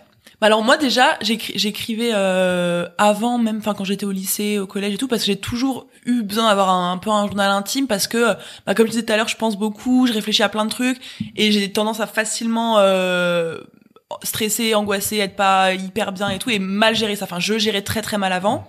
Et du coup, depuis que je me suis lancée, comme tu dis, une grosse croissance et tout, enfin, mine de rien, c'est quand même ultra stressant. Enfin, j'ai été hyper stressée, je gérais hyper mal, je faisais des crises et tout. Et en fait, j'ai trouvé que l'écriture, le fait d'écrire tous les matins, et dans les périodes ultra stressantes, le matin et le soir, ça me permet vraiment d'enlever une énorme partie de mon stress, parce que je l'écris à un endroit. Et moi, c'est principalement ça que j'écris, c'est que, en fait, par rapport à ce que je ressens le matin en me réveillant, je me dis, ok, qu'est-ce que j'ai besoin de décharger, que ce soit du positif ou du négatif, parce que j'ai tendance à être extrême dans les deux trucs, tu vois, c'est-à-dire que s'il y a un truc stressant, je vais être ultra angoissée, s'il y a un truc positif, je vais être en mode c'est le plus beau jour de ma vie, c'est incroyable. Et j'essaie d'apprendre un petit peu à réguler, parce que c'est hyper fatigant, c'est pas hyper sain, je pense, d'être vraiment constamment en mode t'as un jour tu te dis il y a rien qui va, une heure après j'ai la meilleure vie du monde, c'est magnifique. C'est pas hyper sain, je trouve. En tout cas, moi, je le vis pas hyper bien. Du coup, j'essaye de tous les matins, que ce soit positif ou négatif, tout mettre sur mon cahier. Et en fait, quand c'est sur mon carnet, c'est moins intense dans ma tête. Et du coup, je le fais tous les matins. Quelle a été une des prises de conscience récemment là que t'as eu en écrivant, que tu peux nous partager? Tu vois, récemment, là, mon objectif, du coup, que j'ai pas atteint de mes 100 000 euros en juin, j'étais persuadée de vouloir le faire.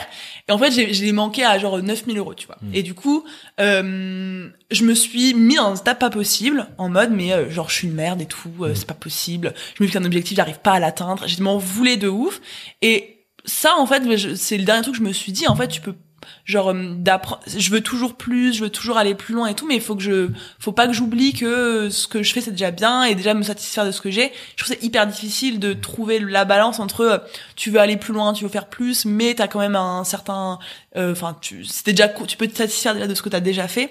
Et en fait moi je me rends compte que en plus mes objectifs parfois c'est un peu de l'ego plus que vraiment un truc un truc qui m'anime personnellement. Là c'était clairement de l'ego, et du coup c'était ça que la réflexion que je me suis faite, c'est que j'apprenne à peut-être moins m'identifier à mes résultats, tu vois, et pas quand j'atteins un objectif me dire je suis trop forte et tout, je me sens bien, et dès que je l'atteins pas en fait non, je suis nulle, je suis pas capable et tout.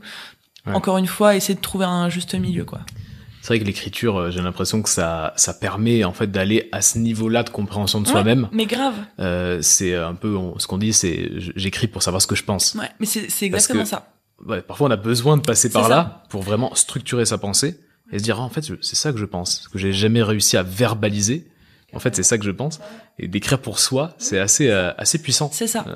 Et puis en vrai, mine de rien, sur 2 ans et demi, tu retraces tout ton parcours. Enfin, moi, je kiffe relire ce que j'écrivais au début, l'évolution que j'ai eue. Enfin, je trouve ça trop ouf de garder une trace de toutes tes journées de ta vie, quoi.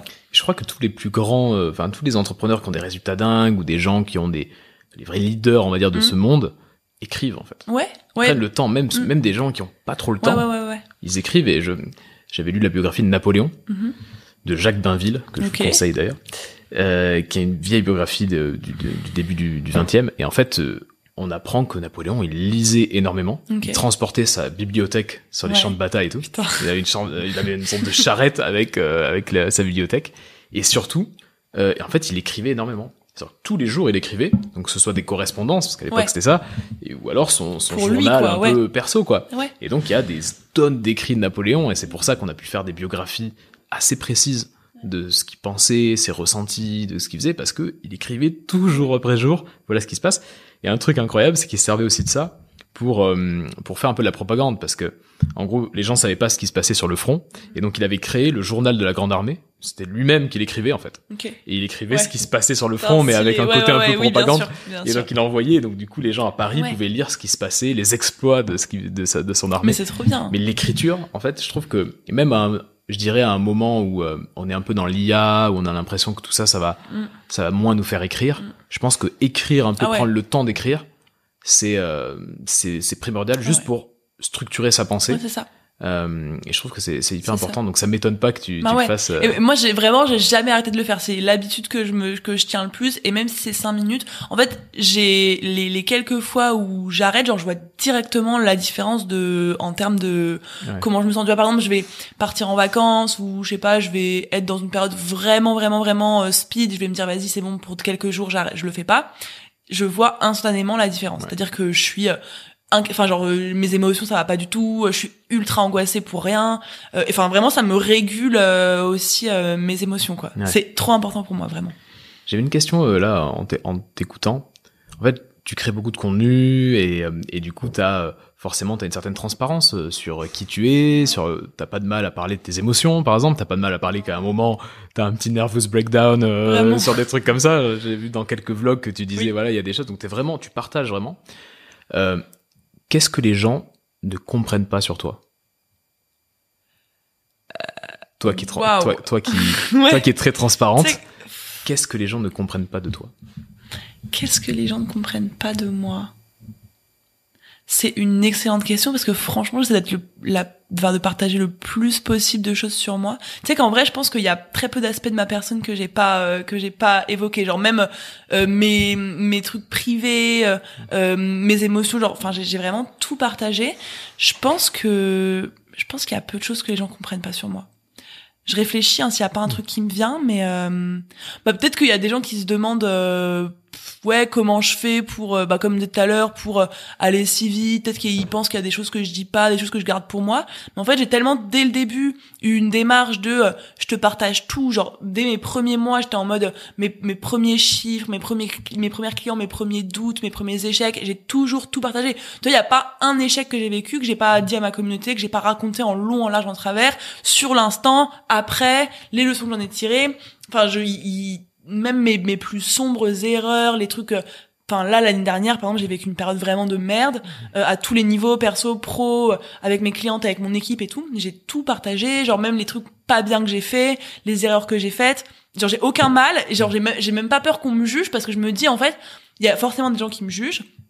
Il y a même des gens qui me disent tu devrais pas partager autant, peut-être qu'on te fait moins confiance si tu partages un peu tes erreurs et tout, parce que tu dis des trucs que t'as mal fait. En fait, genre je crée un lien de ouf avec mon audience comme ça, et même la pire de mes erreurs, la plus grande honte et tout, genre j'ai pas peur de le partager. Et du coup, en fait, ce qui fait que vraiment, pour le coup, la transparence avec mon audience, elle est quasi totale, quoi. Vraiment totale. Hyper intéressant, parce que je me posais cette question, je me dis mais en fait tu transmets énormément, quoi. Tu transmets énormément, mais tout, quasiment tout. Et ça, c'est forcément, ça te permet de tisser un lien incroyable. C'est ça. Et puis, encore une fois, ça casse la barrière. Je trouve que, tu sais, quand tu construis ton business ou ton personal branding, etc., t'as beaucoup de gens qui veulent, enfin, tu sais, qui gardent malgré eux une distance avec ton audience, parce que t'as envie de montrer que ce qui va bien, t'as envie de montrer ce qui marche bien, ce qui se passe bien pour toi, tes résultats, tes objectifs, etc. Et du coup, en fait, le problème, c'est que ça crée une énorme distance avec les gens qui te regardent, parce que, pour eux, ça va pas, pour eux, ils arrivent pas à atteindre leurs objectifs, ils galèrent, leur stratégie, elle marche pas, ça fonctionne pas, et ils te voient, toi, dire que tout va bien, que c'est tout beau, c'est tout rose, qu'en plus, t'as pas de problème dans ta tête, que tout est clair, tout est sain, tout fonctionne. Mais en fait, ils peuvent pas s'identifier à toi. Et du coup, limite, t'es moins inspirant pour eux, tu vois. Enfin, moi, je sais que quelqu'un qui m'écoute et qui suit tous mes contenus, peut se dire, bah en fait, ouais, Margot, elle a vraiment, enfin, genre, je pourrais faire comme elle, tu vois. Ouais. Je peux avoir ses résultats. Tu peux t'identifier. Ouais, c'est ça. Je suis d'accord. Là, Ouais. en ayant écouté beaucoup de contenu, Cool. tu te dis, y a pas de grand secret. Ouais, c'est ça. C'est une meuf normale, juste, bah, elle passe à l'action et tout. Tu vois, c'est vraiment ce que les gens me disent en général, c'est que t'as pas une barrière, je suis pas un génie, je sais pas, enfin, j'ai pas de talent non plus de ouf, enfin. Et je pense que le fait, en fait, ce que t'as pour toi, c'est que tu sais que l'erreur, elle est passagère. Ou tu sais que l'échec, il est pas définitif. Ce qui fait qu'en fait, t'as pas de problème d'en parler. Parce que tu dis, voilà, ça, j'ai raté. Mais je vais tout faire pour ça. derrière Mais ouais. réussir. Et c'est ce qui s'est toujours passé. Et moi, quand tu me dis, genre, vas-y, un échec que t'as eu, ben, j'ai du mal à me dire vraiment, j'ai eu des échecs parce qu'à chaque fois que j'ai eu des échecs, clairement, ben, en fait, ça s'est suivi, enfin, ça s'est reparti après, quoi. Je me suis relevé de tout, tous mes échecs. Et ça, les gens le voient, du coup. Ils sont en mode, putain, à ce moment-là, elle a dit ça, elle était dans le mal, elle a pas réussi à faire ça, elle voulait ça, elle l'a pas eu. Bah, maintenant, elle en est là. En fait, bah, moi, si je vis un échec, ça veut dire que moi aussi, je peux aller là après. Ouais. Du coup, c'est full transparent, quoi. Tu passes beaucoup de temps à discuter avec tes clients, Ouais, tes à clientes tous les jours? Bah, alors, Parce qu'à une époque, j'ai l'impression que tu passais énormément C'est de ça. temps en MP Mais oui, sur Instagram mais ça, à discuter alors, avec ça, des je le clients. fais- je ce le qui est fais, quand même un ouais. super pouvoir, quoi. oui, Parce que oui. c'est dur pour la majorité des gens. Clairement. Mais là, je le fais, je pense que je passe encore 1 heure par jour dans mes DM Insta, tu vois. Donc, bon, Ok. c'est moins qu'avant. Quand même, ouais. Mais quand même. Et avant, je passais dans des 2-3 heures à parler avec mes clientes, Ouais. ou mes prospects, ou mes abonnés, parce que je pense que, en fait, encore une fois, moi, mon business, il repose sur la connexion émotionnelle avec mon audience. Et quelqu'un qui a pas, enfin, encore une fois, moi, j'ai la chance, et pourquoi ça marche bien, c'est parce que je fais là où je suis genre où j'aime le faire enfin je fais ce que j'aime faire naturellement, tu vois. Donc moi, créer du lien avec les gens, parler avec les gens, créer du contenu, c'est des trucs que je fais naturellement. Et vu que tout mon biz repose sur la connexion émotionnelle avec mon audience, bah en fait, quand on dit le 80-20, loi de Pareto, machin, moi 20% des actions les plus importantes, enfin ça inclut les DM avec mon audience, tu vois, parce que enfin c'est directement ce qui va me permettre de vendre ensuite, parce que ça va créer un lien de ouf, quoi. Comment tu fais pour convaincre de nouvelles personnes, autant de nouvelles personnes chaque mois? Selon toi, comment t'as identifié, quel est on va dire le levier que t'as là-dessus? Parce que convaincre une fois quelques personnes, c'est compliqué, mais chaque mois, tu dois avoir de nouvelles femmes entrepreneurs qui se disent, c'est peut-être pour moi, en fait, Boost ton Biz. Ouais. Bah alors, déjà, il y a l'effet cumulé. Ça fait 1 an et demi que je parle de Boost ton Biz. T'as des meufs qui me suivent depuis 6 mois, depuis 8 mois, depuis 1 an, qui au bout d'un moment se disent, bon, vas-y, j'y vais parce que j'ai pas avancé, etc. Donc, t'as des meufs tous les mois qui se décident alors que ça fait 6 mois qu'elles se posent la question d'eux. Okay. Donc, déjà, ça aide. C'est un effet cumulé.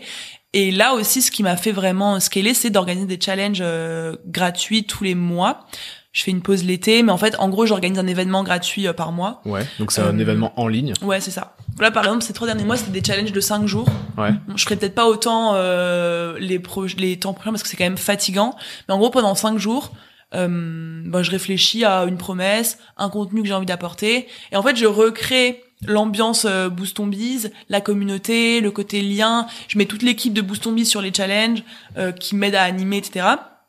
Et en gros, pendant 5 jours, on balance un max de contenu, des exercices, tout le monde motive les filles, il y a du soutien, de l'entraide entre les filles, etc.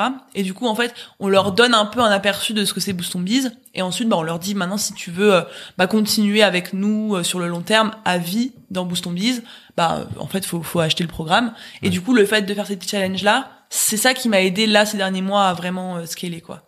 En fait, la structure de ton business est assez simple. Finalement. Elle est ultra simple. T'as pas énormément de tunnels, etc. Non, pas C'est-à-dire du tout, que zéro. Communication constante via ton contenu, les challenges tous les mois, si j'ai bien compris, qui te permet d'avoir une sorte de lead generation, et grosso modo, ton offre. C'est ça. Une seule offre. Il y a que ça, c'est ça. En fait. Et en fait, c'est exactement ça. J'en ai fait un post la dernière fois sur LinkedIn. Je me dis, mais, enfin, en tout cas, pour moi, la simplicité, c'est une valeur hyper importante, et scaler mon business revient à simplifier tous mes process, tous mes systèmes, enfin, même avant, j'avais une plus grande équipe, j'ai restructuré, maintenant, j'ai vraiment que des trucs essentiels, et mon système, il est hyper simple. Je crée du contenu tous les jours, je renvoie vers un challenge à la fin du mois, je présente ma seule et unique offre, et voilà, quoi. Ouais, vraiment, c'est vraiment aller à l'essentiel, quoi. C'est ça. En fait, mes 2 seuls challenges là, c'est comment je deviens plus visible et comment est-ce que je perds pas en qualité pour mes clientes.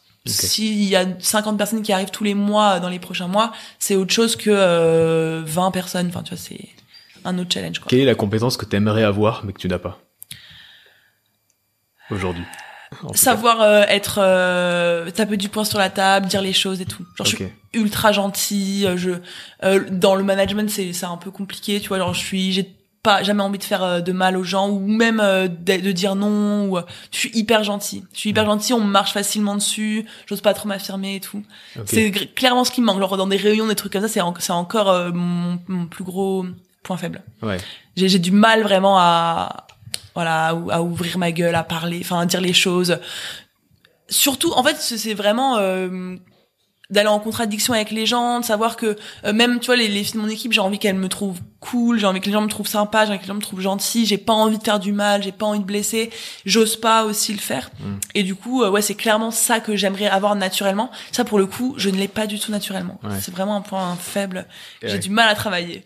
Et est-ce que tu le travailles ou c'est quelque chose que tu t'es dit j'ai pas forcément besoin de... Si, c'est grave important. Et enfin, on m'a marché dessus plein de fois, on m'a trahi plein de fois, je suis hyper naïve aussi, enfin je me dis tout le temps, genre vu que moi je suis gentille et j'ai pas envie de trahir les gens et tout, je m'attends à ce que tout le monde le soit avec moi. Du coup, je vois pas forcément les red flags des gens, j'ose pas le dire si je les vois, etc.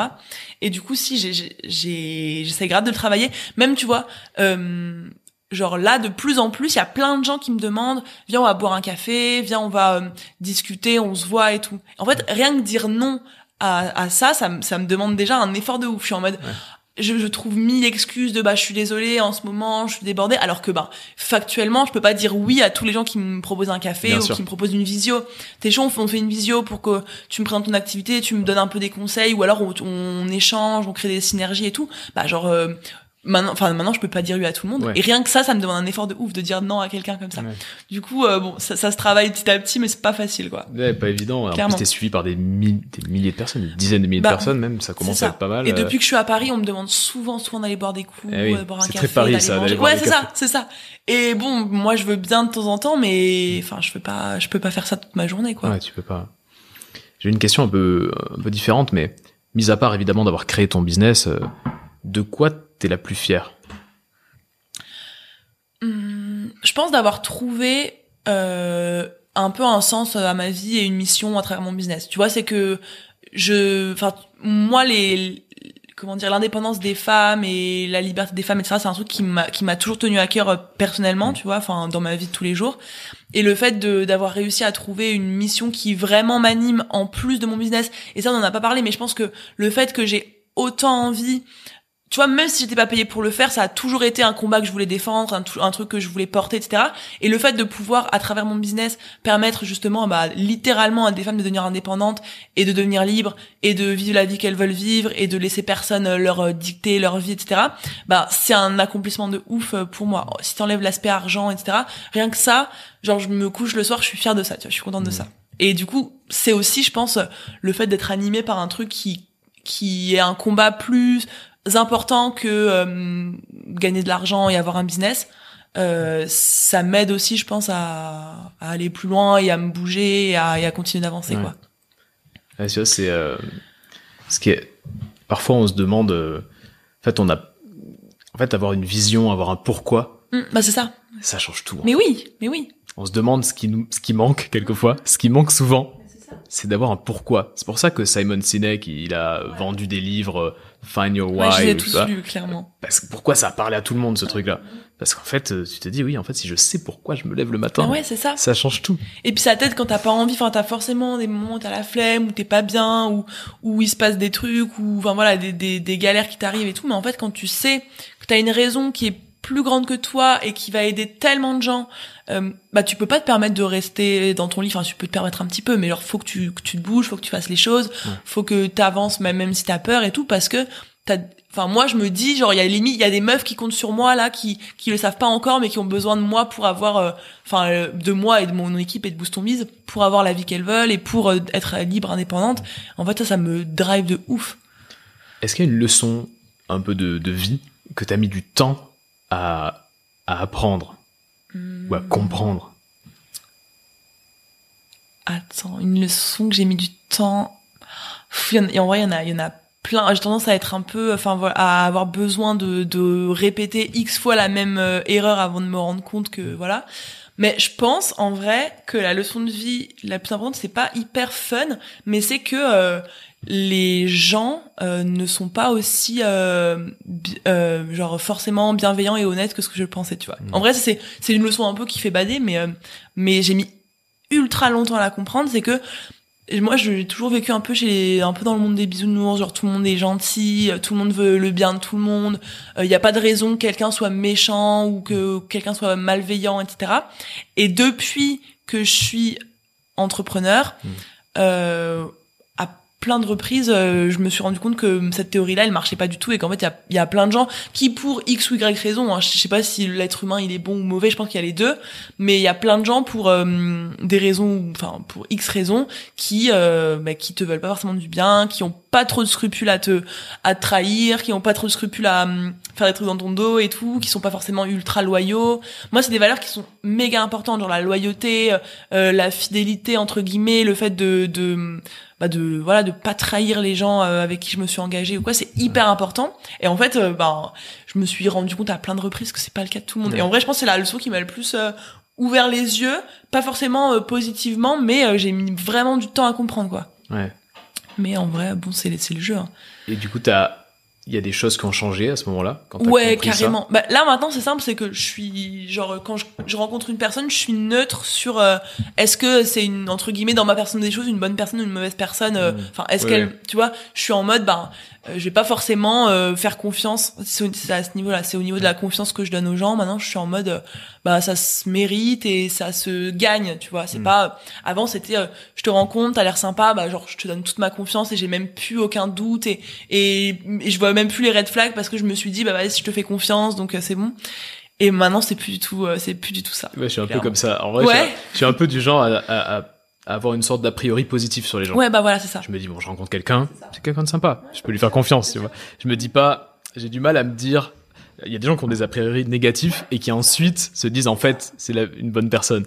Et moi j'avoue avoir un a priori positif, je me dis tout le monde est bienveillant et tout ça. C'est ça. Et en fait moi c'était clairement le cas, mais je me suis vraiment, je me suis tombée de haut plein de fois dans le biz, plus dans le business que dans ma vie perso en vrai. Ouais. Mais du coup ça trahit aussi que les gens le sont dans la vie perso forcément, mais franchement je me suis tellement fait un peu berner et tout que maintenant je suis en mode surtout professionnellement parlant, pour avoir ma confiance, genre vraiment ça devient de plus en plus chaud, quoi. Ça, c'est genre là mon cercle il est restreint et pour rentrer dedans c'est plus compliqué, quoi.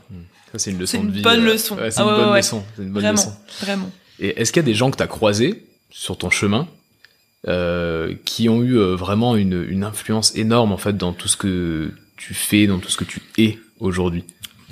Plein de gens, ouais. Plein de gens, en fait là, je me suis fait plein de potes en vrai entrepreneurs depuis le début.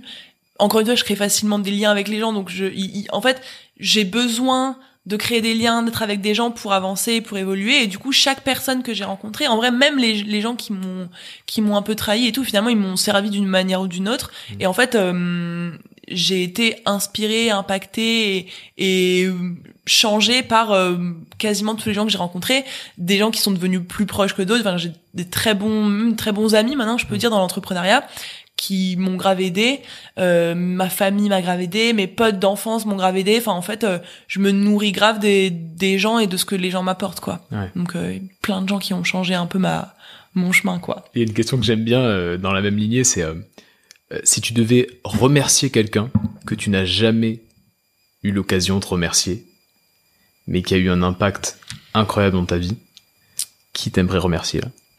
Je réfléchis. En vrai, j'ai un truc qui vient direct, c'est que tu vois, quand je suis partie en Australie après mes études de droit, en fait t'as un mec qui a changé ma vie mais qui en a aucune idée. C'est le premier mec que j'ai rencontré qui était digital nomade en Australie. Et en gros, lui, il m'a dit, mais d'une manière hyper simple, moi, je fais des sites internet, je gagne 4 000 euros par mois, mes clients, ils me payent, puis là, je suis en Australie, je fais le tour du monde et tout, et genre, voilà, ils me payent comme ça, je suis micro-entrepreneur et tout. Et là, mais ça a fait un switch dans ma tête, genre vraiment, c'est grâce à cette personne que j'ai cherché digital nomade, que je me suis rendu compte que c'était possible et tout. C'est un mec que j'ai croisé, que j'ai croisé un soir à une auberge, et je pense qu'on se suit sur Insta encore, mais je sais pas, enfin voilà, il y a pas de contact, rien du tout. En fait, ce mec, juste en me disant bah voilà, je fais des sites et tout, genre en fait ça a fait un tilt dans ma tête. Je me suis dit mais waouh, il a le même âge que moi, il a pas fait d'études, il a rien d'extraordinaire.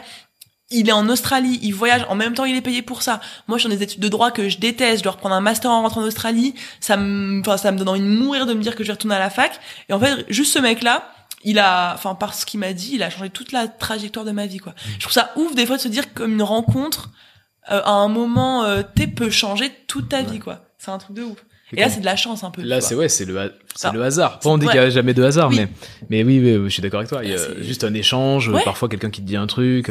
Tu vois, moi, sur cette question, par exemple, j'ai fait du rugby quand j'étais gamin, mais je me suis mis quand j'avais 12 ans. Et en fait, ça a changé ma personnalité. Quand j'étais tout petit, j'étais un peu peureux, tu vois. Et en fait, le rugby, d'un coup, ça m'a complètement changé ma personnalité. Et puis, avec l'adolescence en même temps, en plus. J'avoue. Et en fait, il y avait un éducateur, c'est l'école de rugby, donc ils appellent les éducateurs, qui était assez âgé, qui était prof en ZEP, dans les banlieues à Toulouse, c'était à Toulouse. Et il s'appelait Monsieur Surac. On l'appelait Monsieur Surac. C'est-à-dire qu'on le vous voyait et tout. Et ce gars-là, en fait, il prenait des gars des cités, il venait les faire jouer au rugby, il nous entraînait, et ce gars-là, en fait, j'ai jamais vraiment remercié. Ouais.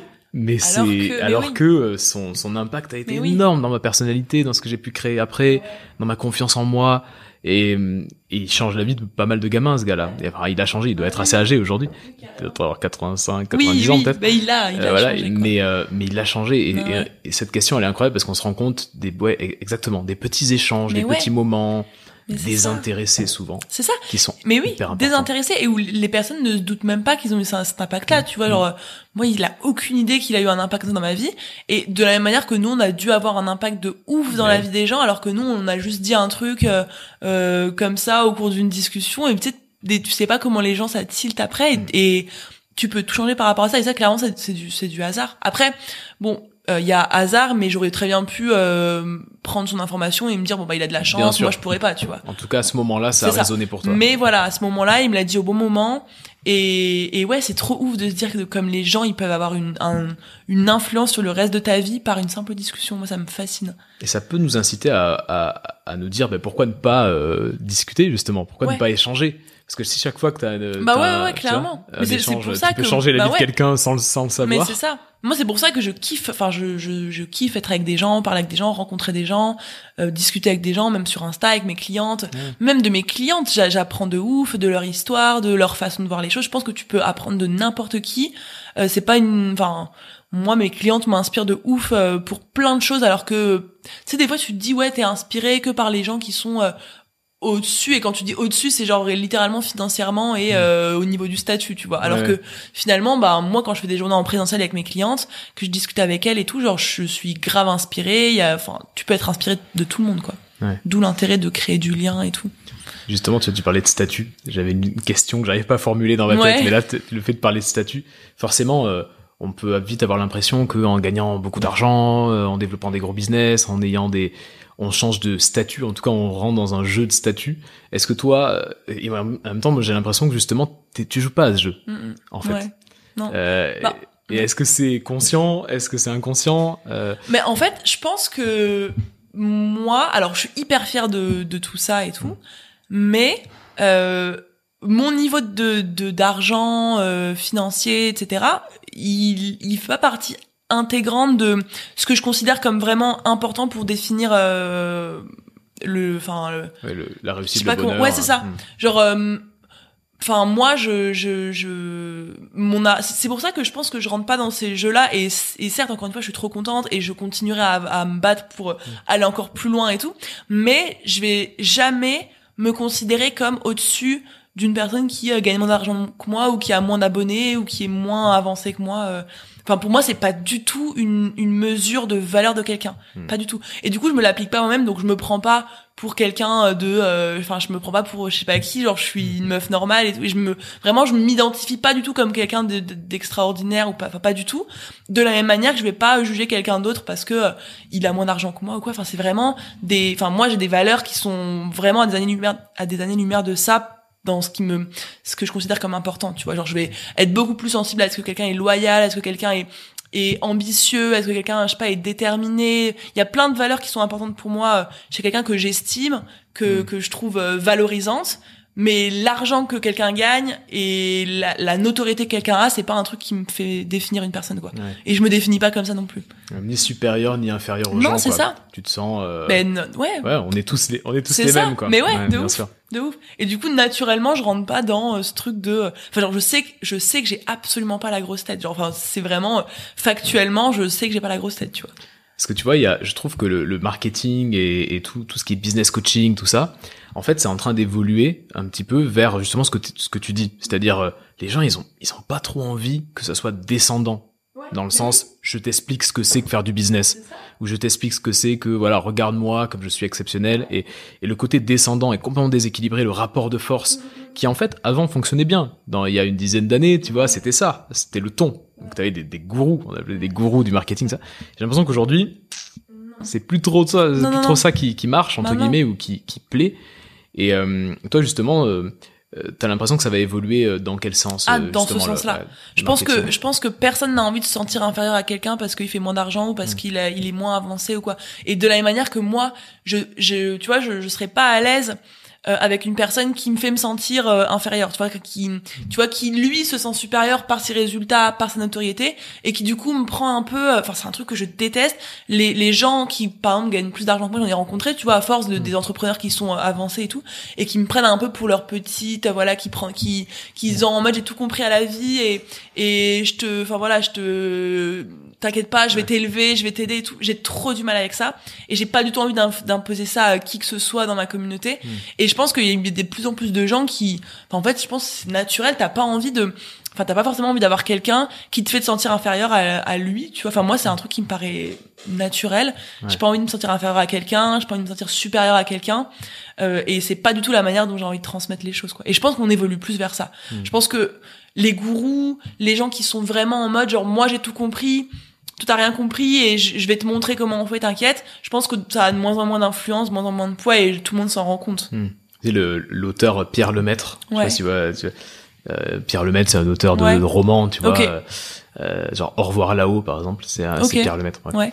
Et en fait, lui, il disait, dans une interview, il disait que quand il développait les personnalités de ses héros, on va dire, de l'histoire, il y a deux moyens de le développer. Soit par admiration, soit par familiarité. Donc soit tu crées un super-héros. Genre, j'aimerais tellement être comme ça. Genre Thomas Shelby des Peaky Blinders, tu vois. Tu te dis, il a un sang-froid incroyable. Tout le monde aimerait avoir ce sang-froid, ce côté froid, etc. Mais c'est un super-héros. Je ne suis pas comme ça, mais j'aimerais être, machin, dans l'idéal. Ou soit par familiarité, c'est-à-dire, en fait, je m'identifie à cette personne. Et ça pourrait être moi. C'est peut-être moi qui vis ce moment.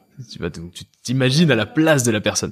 Et il y a ces deux façons admiration, familiarité. Et moi, j'ai l'impression que dans ce qui est en train de se passer, et toi, on va dire ta stratégie, quasiment inconsciente d'ailleurs, mais ta stratégie, c'est d'avoir vraiment ce côté, je suis comme toi. Ouais, c'est ça. En fait. C'est ça. Mais je sais pas, après, si ça a marché pendant 10 ans, peut-être que ça fonctionne aussi, mais moi, le côté t'as un écart énorme entre qui je suis et la personne que j'admire, du coup, en fait, je pense que ça crée ce truc de je pourrais jamais être comme elle, donc, genre, peu importe ce que je fasse, j'aurai jamais ça. Et le fait de casser ça et de montrer que justement, c'est monsieur et madame tout le monde qui peuvent le faire, entre guillemets, ça donne beaucoup plus envie de se mettre en mouvement. Enfin, en tout cas, moi, je le ressens comme ça, quoi. Ouais. Je pense qu'on va vers ça. Ouais, je pense aussi. C'est cool, c'est cool. Plus d'humanité, on va dire. Ouais, c'est ça, ça. Et moins d'ego aussi, genre moins de, encore une fois, moi je suis au-dessus et j'ai tout compris et je suis exceptionnel et essaye juste d'être comme moi. Enfin, tu sais, je sais pas, je suis pas trop fan, en vrai, de ce genre de com. Les gens vont pas trop au-delà de la première couche de communication, parce que quand effectivement on regarde tes posts LinkedIn, tu parles beaucoup d'argent, mais les gens me détestent sur LinkedIn, vrillent totalement parce qu'ils se disent mais pour qui elle se prend. Mais en fait quand on va un petit peu plus loin, quand on rentre dans ton univers, c'est ça qui est un peu très intéressant, c'est que quand on rentre dans ton univers, on comprend que effectivement parfois tu vas avoir des accroches un peu putaclic, ou ce genre de choses là, parce que ça attire l'attention, ça marche, mais la réalité derrière, c'est que t'as tes valeurs, t'es ultra transparente sur tes points faibles, etc. Et je pense que c'est ça aussi, c'est que j'ai l'impression qu'on est un peu dans la société du premier degré. C'est-à-dire que les gens ne creusent pas.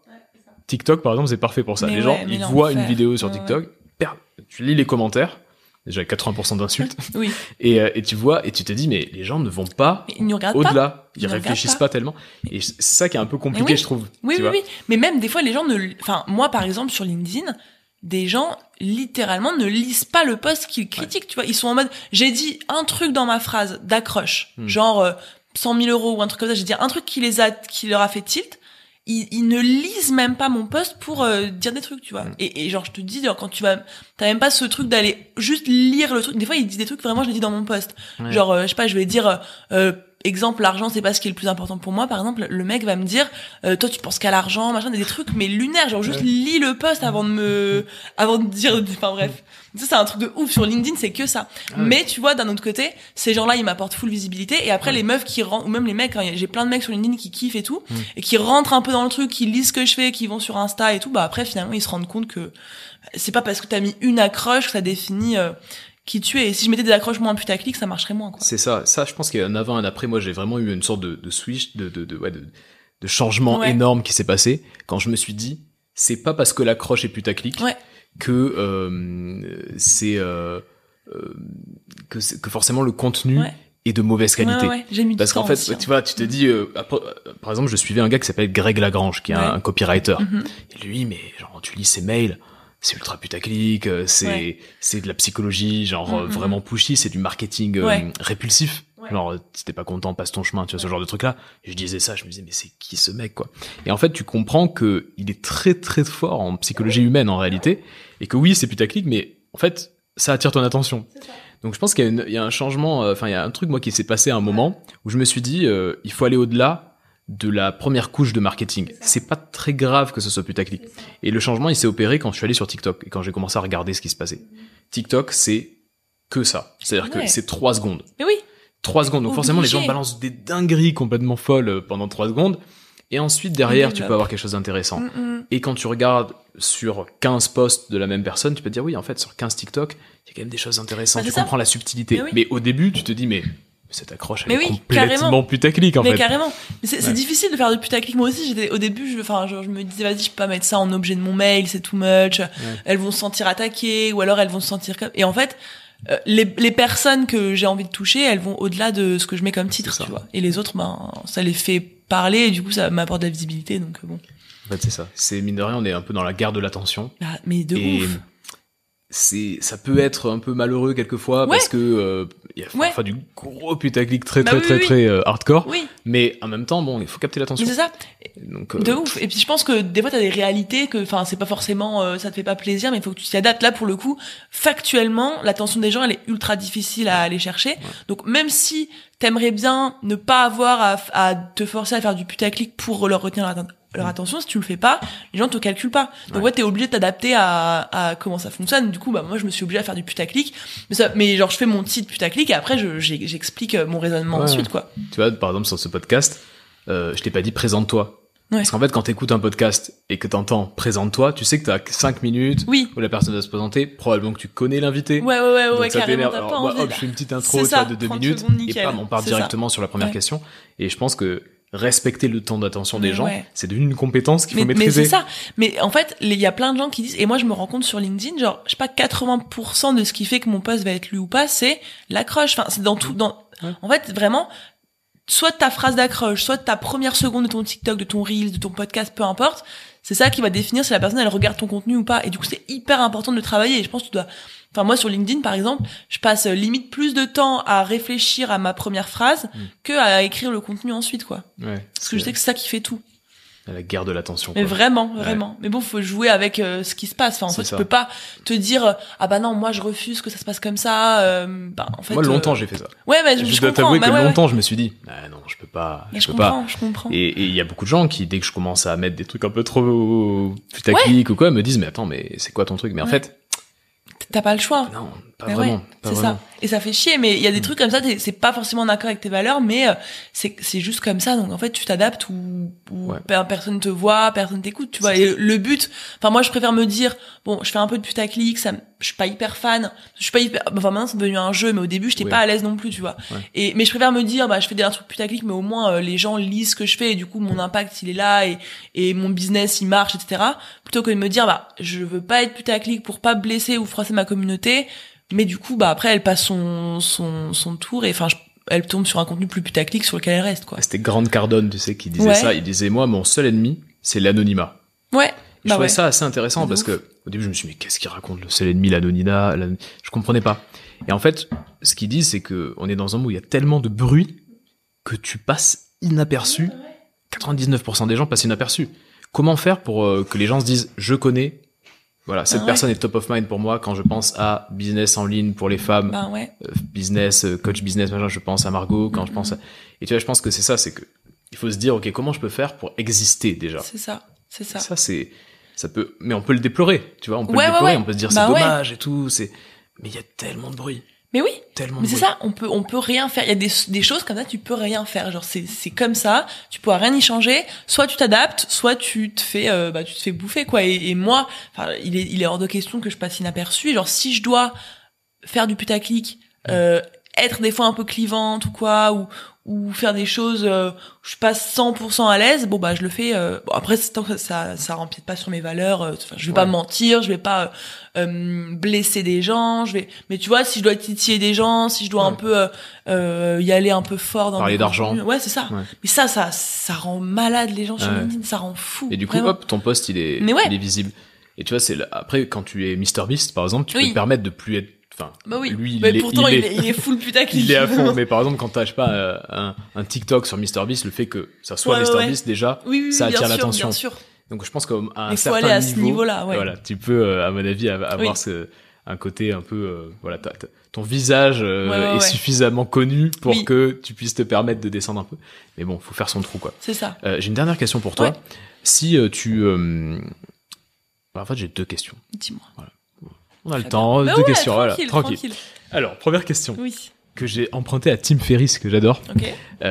Qui dit, en gros, si tu avais une énorme affiche 4x3, tu vois, que tu pouvais mettre et qui était vue par 1 million de personnes, et tu pouvais écrire le message que tu voulais sur cette affiche, qui était vue vraiment par beaucoup de gens, qu'est-ce que tu auras envie d'écrire sur cette grande affiche, ce grand billboard? Nous, on n'a pas trop de billboard. Ouais, non, c'est pas trop de chez nous. Disons une affiche de métro 4x3. Oui, voilà. Franchement, c'est hyper bateau ce que je vais dire, mais je dirais genre tout est possible. C'est vraiment, moi, c'est la phrase qui m'a le plus drivé. C'est bateau, hein, mais en vrai, si tu l'intègres vraiment en mode comme un mantra et tout, que c'est vraiment un truc auquel tu crois fort, t'as plus trop de limites, tu vois. Donc moi, je pense que tout est possible, que moi, je peux tout accomplir, que je peux avoir les objectifs que j'ai envie que je peux atteindre les objectifs que je veux. Il y a très peu de limites dans la manière dont j'envisage mes accomplissements futurs et tout. Et du coup, parce que je me suis intégré cette phrase-là très rapidement, quoi. Et pour moi, c'est la phrase qui a changé le plus ma vie et qui peut avoir le plus d'impact sur les gens, quoi. Parfois, c'est comme on disait, hein, c'est les phrases les plus simples. Mais souvent, c'est ça, en vrai. Tout est possible. En fait, elle est puissante. Bah, c'est ça. Parce que vraiment, ça induit que t'as aucune limite, que t'as pas de barrière, que tout ce que tu veux, tu peux le réaliser, qu'il y a rien qui peut te freiner, que qui que tu sois, peu importe d'où tu viens, tu peux y arriver. Et en fait, je trouve ça en dit long, malgré que la phrase soit bateau, quoi. Ouais. Tout est possible. Ouais, ce serait ma phrase. Trop bien. Et dernière petite question, imaginons que tu croises, moi j'adore celle-là parce que, imaginons que tu croises Margot, mais à 18 ans. Ouais. Voilà. Tu la croises pendant 5 minutes et tu peux lui parler. Qu'est-ce que tu aurais envie de lui dire? Bah alors franchement, j'aurais envie de lui dire que sa vie va être à des années-lumière de ce qu'elle s'imaginait. Tu vois, moi, à 18 ans, j'étais pas la plus bien dans sa tête, dans sa vie et tout. J'étais très stressée, très angoissée, très mal même physiquement. J'étais pas au top. Bref, j'avais des fréquentations un peu de merde, des histoires de merde. C'était pas la folie. Et je m'imaginais absolument pas avoir une vie qui soit ouf, tu vois. Et du coup, franchement, je lui dirais faut absolument qu'elle continue à se donner et que vraiment elle est à des années-lumière de ce qu'elle est capable de faire et de ce qu'elle va faire de sa vie. Et franchement, ouais, limite, ça lui aurait fait du bien de me rencontrer quelques années, parce que vraiment, je m'en serais pas douté, quoi. Du coup, ouais, je lui dirais de continuer, de suivre sa vie et de se dire que, voilà, la mauvaise période, elle durera pas très longtemps et qu'il y a du mieux qui l'attend, quoi. Voilà. Parfait. On va finir là-dessus. Oui. Où est-ce qu'on peut te trouver vraiment le point d'entrée le plus facile? Instagram, oui. Margot Cunego. Ouais. Margot-cunego.coaching, il me semble. Ok. Ouais. Instagram, bon. Ouais. On t'a de Margot oui, avec voilà. un O. Voilà. Normalement, ça va. Normalement. Oui. Voilà. Donc, Margot... Tout se passe sur